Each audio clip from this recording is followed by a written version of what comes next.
Hello and welcome to my final project photo series about Detroit 67. Here is a photo of Caroline.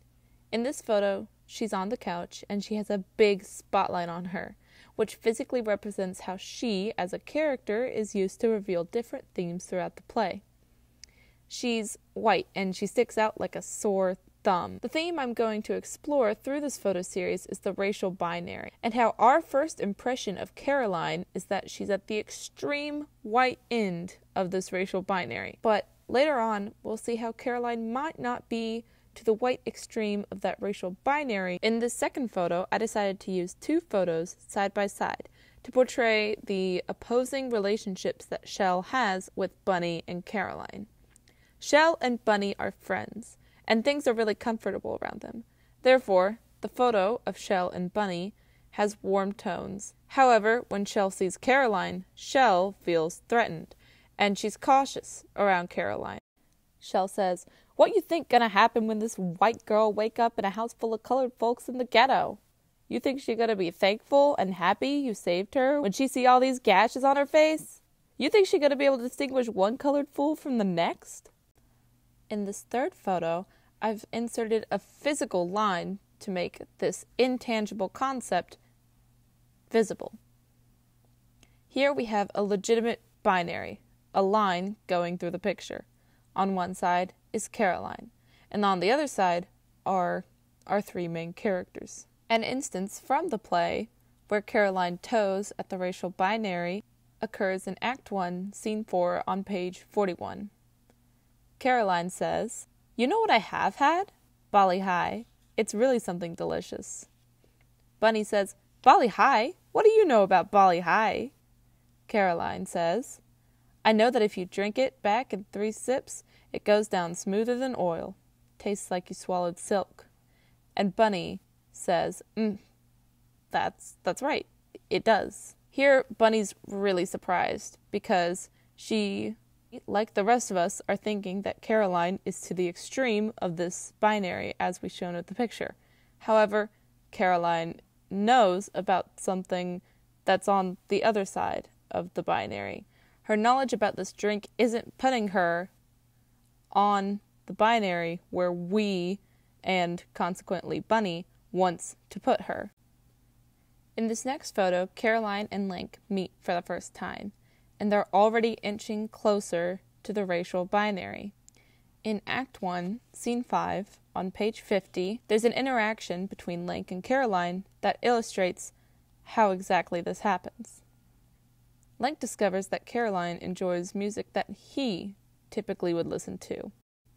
Link says, "I wouldn't have picked you for a lover of Negro music." And Caroline replies, "What's wrong with Negro music?" And he has a similar reaction to Bunny, in that his expectations of Caroline have been subverted. In comparison to the first photo and the beginning of the play, Caroline at this point has subverted our expectations. We expect her to be this white character that is completely white and completely different from all the other characters. However, she has the same music tastes and the same drink tastes, and we begin to wonder just how much into the white side of this binary is Caroline. This final photo represents a moment in the play where the racial binary is shattered, at least in a relational sense. Obviously, outside of the context of Link and Caroline's relationship, this binary still stands. It's still 1967. However, Link and Caroline have a connection that's closer than this binary could ever keep them apart. Caroline expresses this sentiment in Act 2, Scene 4, and page 84 of the play. Caroline says, "And what about when the lines are blurred? When you feel something that can't be cut up or divided? When you know you belong somewhere, even if people tell you you are not allowed? That's where we meet, Link and me. Somewhere outside of all the zones and restrictions. Someplace where we're not stuck. Maybe that's a place you refuse to go, but that's where someone like Link and someone like me are exactly the same. And if you don't want to see that, maybe you're the one with the blind spot." Here we see that, in contrast to the beginning of the play, Caroline is transformed into this character that's not really anywhere. In Caroline's ideal world, there wouldn't be a racial binary. This is an idea that we, as a society, are still striving for. But as events this year have shown, the racial binary is still firmly in place. The photos here portray the progression of Caroline's relationship with the racial binary. A key factor in her subversion of this binary is her relationship with Link, where the binary isn't nearly as strong as it is in the public eye.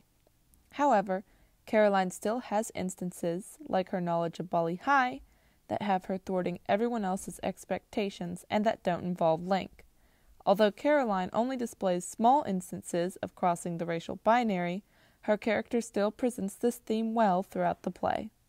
This means that Caroline's purpose is not to only contrast with other characters, but also to show us that our judgment of people doesn't always match who they are. This idea can be applied into our own lives.